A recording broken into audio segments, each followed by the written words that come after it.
So Jeff and his team are about to embark on a tour across the country, but you're here for the very first day of the show. With that said, we do expect a couple things to go wrong. So think of it as a test kitchen. And we wouldn't be surprised if things got a little messy. But that's a good thing. All right, it's time to start the Hot Mess Show for real. Everyone, let's serve up a warm welcome for author and Unlikely Story owner, Jeff Kinney.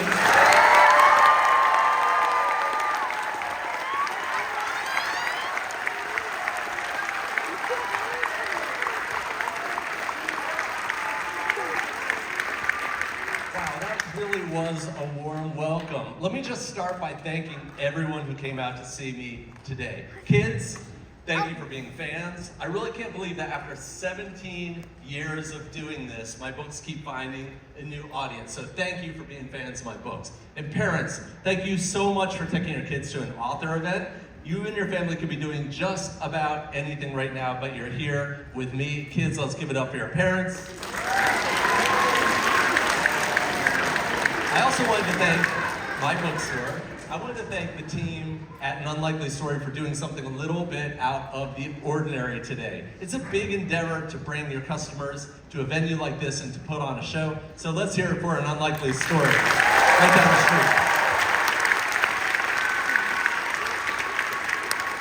Now before our show kicks into gear, I wanted to tell you how the 19th book got started.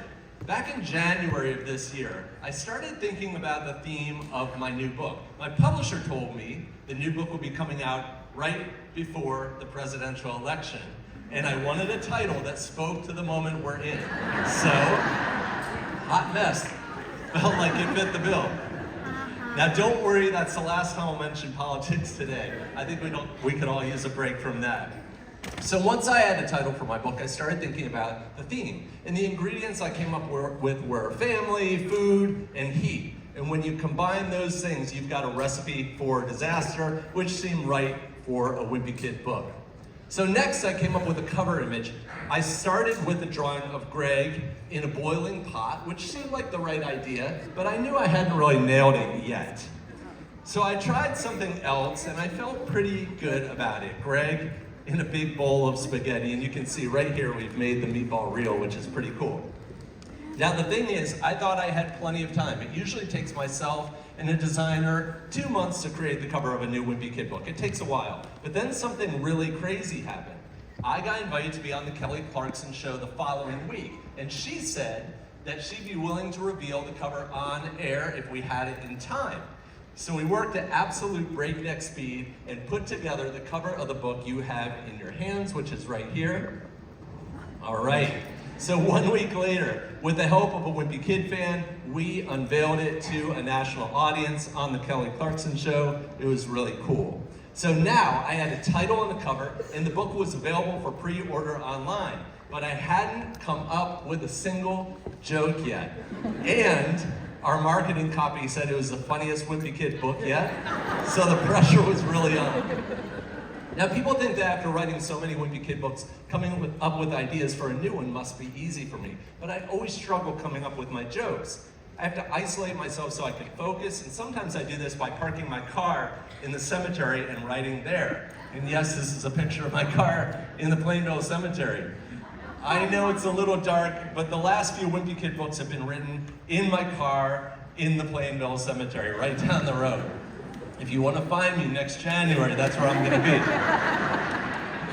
Back in the day, I used to write all my ideas down in a sketchbook that looks like this, and I have attention deficit disorder, or I think I do. I follow the checklist online, I hit all the marks. And this is like a map of my brain. It's a little bit messy, actually, but that's how I used to write. But nowadays, I write my ideas digitally. If I write on an iPad or a laptop, I get really distracted. So these days, I write on a glorified typewriter that's not connected to the internet. It's called a free write. So here's what it looks like. I start with the jokes, which take me about 3 months to write. For this book, I wrote about 800 food-related jokes with topics ranging from pasta to utensils to family-style restaurants. And after I'm done with that, I'll write the story, and after that, I'll start drawing. My drawings start off as really rough sketches. To give you an idea of just how rough my sketches are, here's a drawing from my 16th book, which was Big Shot. So after I'm done, you're laughing at my drawings, guys. That's kind of cool. So next, is it up? Oh, it's really faded. I don't know why. So next I start inking. I use colored ink just for fun. There we go. All right, here we go. And finally I change the colored lines to black and white. And that's when the drawings start to look like they belong in a Wimpy Kid book. There we go, we can see that. Now when I ink my drawings, I zoom way in. I'm not a really skilled illustrator, so zooming in helps me to get my drawings just right, the way I see them in my head. So let's take a look at that. This is what it looks like when I'm drawing on my computer. I draw every day for about 2 months, and most days I'm at my desk for about 15 hours. So by the time I send my book to the printer, I'm totally exhausted and I'm ready for a break. So a few weeks later, I'll receive the first copy of my book in the mail, and this is me holding it in my hand. What's really exciting about being an author is that the ideas in your head make it into print, and then the books get distributed all over the world. In a few weeks, I'll visit Taiwan, Japan, China, and South Korea. And kids will have the book I dreamed up in a cemetery in Plainville, Massachusetts. So that is the miracle of publishing. So I think that Hot Mess is one of my best books, and I hope you do too. It's got a plot twist at the end, and I hope it surprises you. Speaking of plot twists, I've got a pretty big one in store for you tonight. Hot Mess is my 19th book, and my publisher is eager for me to get started working on my 20th. But something happened while I was working on this book. Writing about food and restaurants made me realize that I might have missed my calling. What if becoming a children's author was a giant mistake? What if I was meant to open a restaurant instead?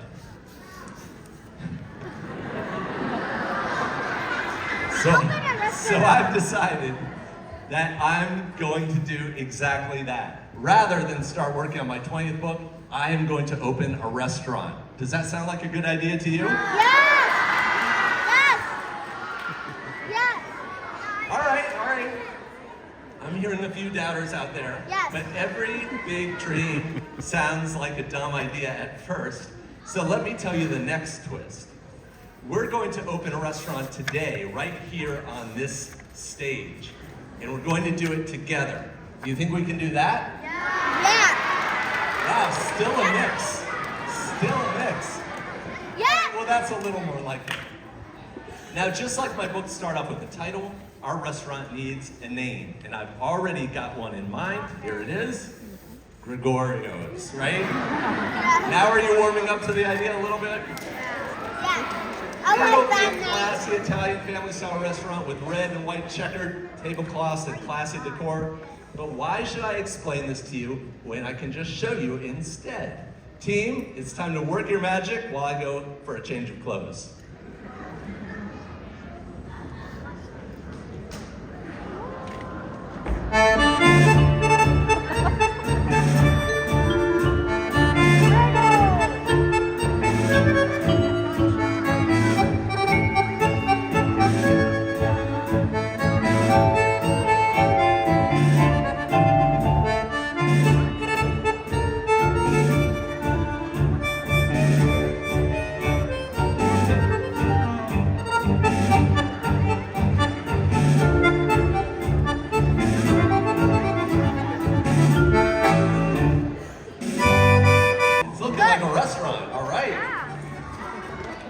Let me restart. I'd like to welcome everyone to Gregorio's. I'll be your host for the evening, and we can't wait to serve up some delicious Italian cuisine.